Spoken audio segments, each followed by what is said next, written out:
January 4th, 2021. Happy New Year. My name's Tom Yakopin, and this is the Tom Yakopin Podcast. We've been talking with you recently about the Great Reset and the World Economic Forum, but in light of the recent example of our government at work, meaning the omnibus, the multi-billion-dollar omnibus appropriations bill or spending bill, I thought it might be good to talk with you a little bit about our government at work and, something that I believe has got the attention of a lot of Americans, whether you find yourself left-leaning or right-leaning, which again, the more I learn about how our government works, the more I am convinced that partisan politics is not your friend. If you live in the United States of America, I'm telling you, I don't think that, the Democrats or the Republicans, at least the establishment, entrenched Democrats or Republicans, have your or my best interest in mind. So if you can dig deep and maybe let go of your love for or loyalty to party affiliation, I want you to think with me for a few moments about what we just witnessed here very recently with the 2021 Omnibus Appropriations Bill. Before I get started with that, just to use contrast for a moment, I want to hold up a little document in my hand, and it is a printed copy of the Constitution of the United States, which I realize that this is small print. It's not big print. I'm sure they could have spent more money on paper and ink. You can kind of see if you're using the video version of the podcast, you can see the size of this little book. This also includes all the amendments, and it also includes in the back some information on the signers of the Declaration of Independence as well as the Declaration itself. But I want you to note how tiny this document is, how tiny it is. And then here on my desk, I have a copy that I received, a copy of the Constitution of the Commonwealth of Pennsylvania, also a relatively small document in comparison with the over 5,000 pages that make up this 2021 Omnibus Appropriations Bill, which has been called by some, I believe, with great error, again, the COVID or the stimulus bill. For example, when this was signed, and I do have some notes that I've developed from reading over the weekend all over, whether it's Business Insider or the Heritage Foundation or many others. So again, I give credit where credit is due, but listen to some of the headlines that you and I were fed from the mainstream media as it relates the bill and why I think there's such confusion surrounding the bill. NPR said this, that Trump signs the coronavirus relief and spending bill. The Associated Press, highlights of the COVID-19 government funding law. And then they have in parenthesis, that's confusing. ABC said this, Senate and House pass COVID-19 relief bill. The story then described the 2021 Omnibus Appropriations Bill featuring COVID-19 relief spending. CNN said it this way, President Donald Trump signed the massive $2.3 trillion coronavirus relief and government funding bill into law. You see, friends, the reason that I want to bring your attention to this is the fact is that there's a lot of misunderstanding about what this bill is, what it includes, and why.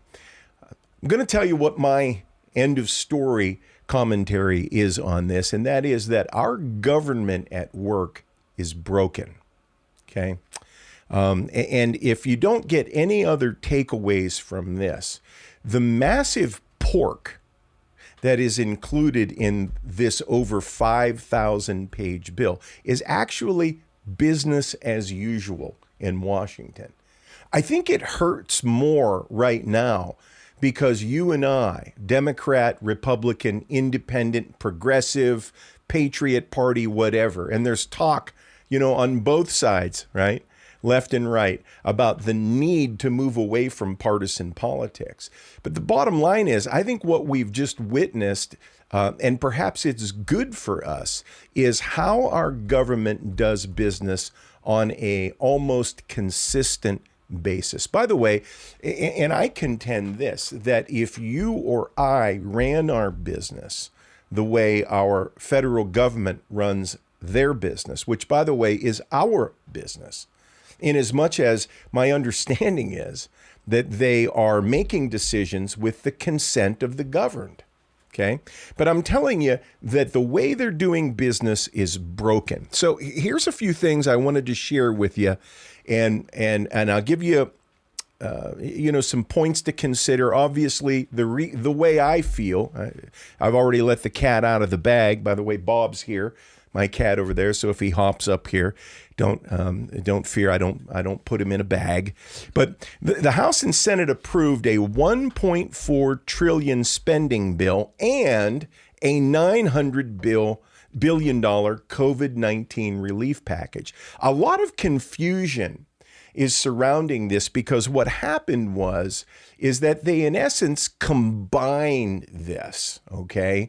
And it was rolled out as publicly a COVID-19 stimulus package. The truth is the Omnibus spending bill was an amalgamation of at least 12 other spending bills that were meant to fund existing programs, but in some cases provided new funding for new programs, which is how pork spending creeps into most spending bills. The COVID-19 relief spending became the 13th spending element added to the 2021 Omnibus Appropriations Bill.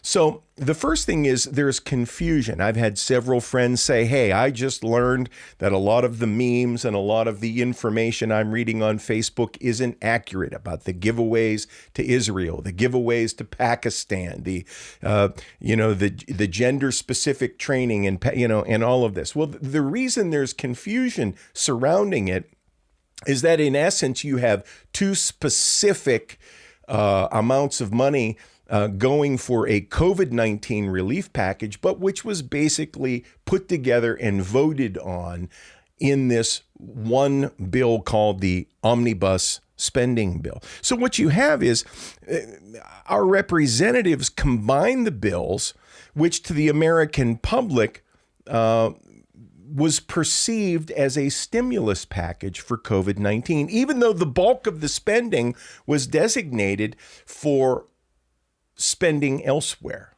okay, for other programs, keeping the government going, business as usual.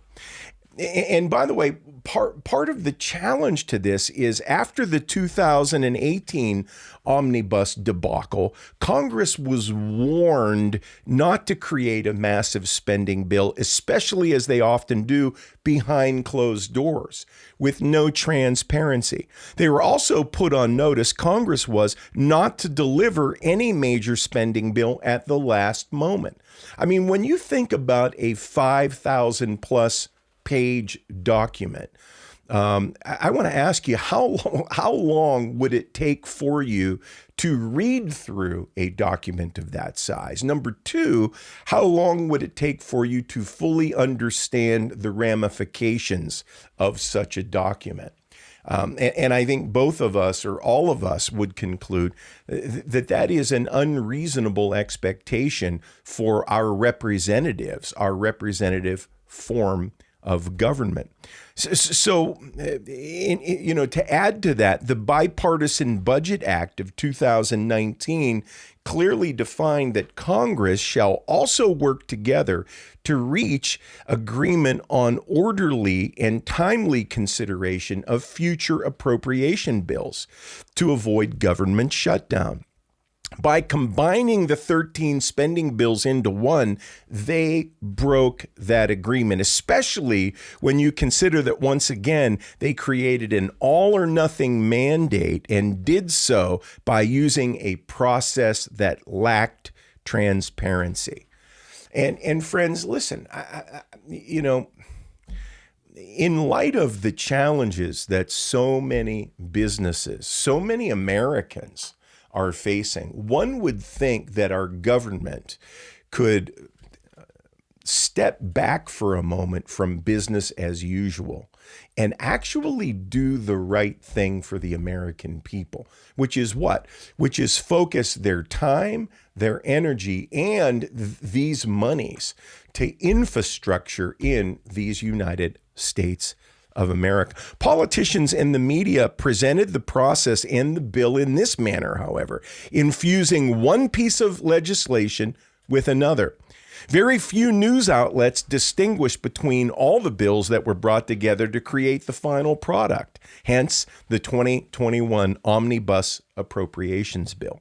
Now, again, I've already discussed with you how it was rolled out in terms of the headlines, but at the end of the day, what happened was this massive bill, which consisted of 13 other bills, and of course, which included the original COVID-19, became the COVID-19 Relief and Spending Bill, and often just the COVID-19 Stimulus Bill. Not its official name. And by the way, if you go to my website, the Tom Yakupin podcast on Facebook, I went to and found the link, which you can simply click, and you can read the over 5,000 page document for yourself. And I don't expect that most of you will, but if nothing else, you can see how ominous a challenge it is to read, to understand, and make a decision on such a bill. I mean, when you step back and say to yourself, how could I cast a vote in good conscience representing the American people when in fact I am looking at such a daunting piece of information? How could I do that? But the bottom line is the pork spending doesn't surprise me. And it probably doesn't surprise you. In the end, the point isn't whether the outrageous spending was in the original COVID-19 relief bill or not. The point is our representatives are spending more money on foreign programs than on immediate relief for our neighbors. And that right there, to be honest with you, it pisses me off. And it probably pisses you off as well. Some things that I found interesting on the Heritage Foundation website today, they pointed out that there were 9 specific egregious issues they pointed out, wasteful programs funded by the bill. Number 1, in their opinion, was Washington Metro, $150 million. The Omnibus Bill provides $150 million for grants to the Washington Metropolitan Area Transit Authority, the DC Metro. Number 2, DC tuition assistance grants, $40 million. $40 million for federal payments for resident tuition support, which funds the DC Tuition Assistance Grant Program to subsidize out-of-state tuition for DC residents. The Kennedy Center. How about this? $40.4 million for operations and maintenance, capital repair and restorations to the John F. Kennedy Center for the Performing Arts. The National Endowment for the Arts and Humanities, $335 million. The Omnibus Bill provides $167.5 million each to the National Endowment for the Arts and the National Endowment for Humanities. The Wilson Center, $14 million for the Wilson Center, a federally subsidized think tank.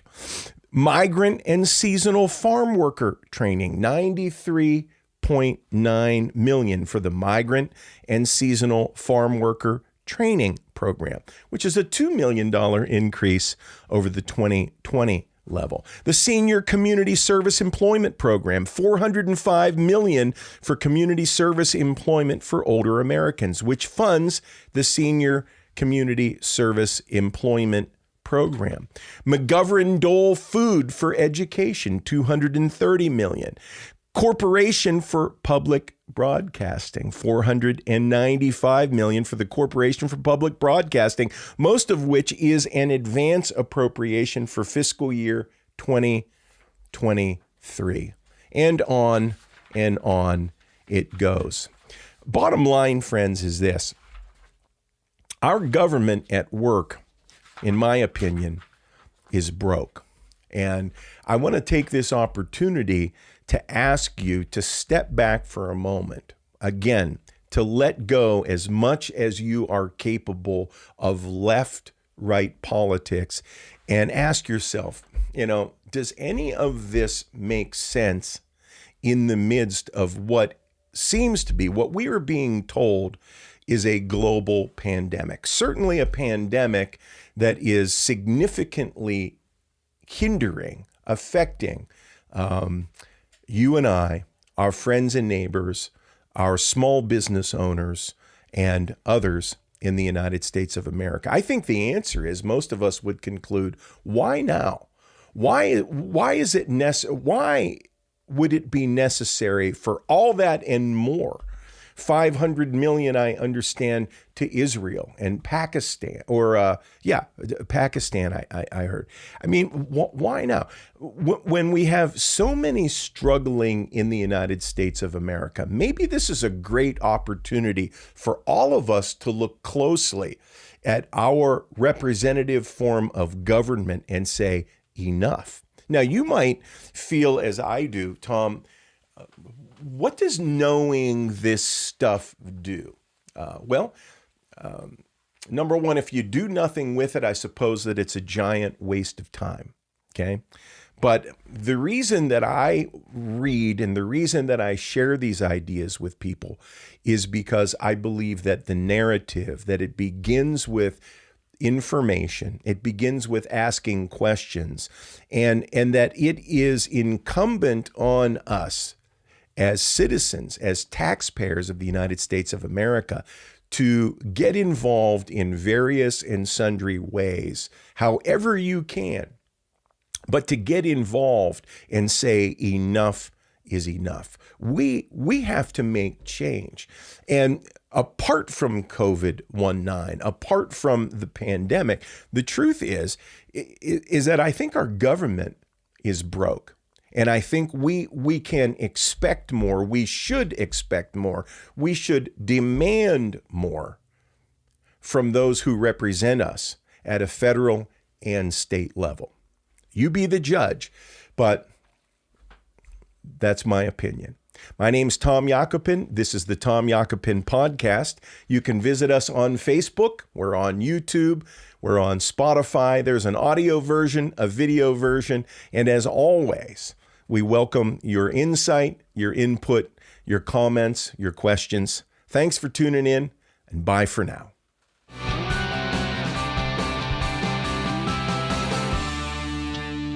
Special thanks to West Penn Life and Health, one of our sponsors.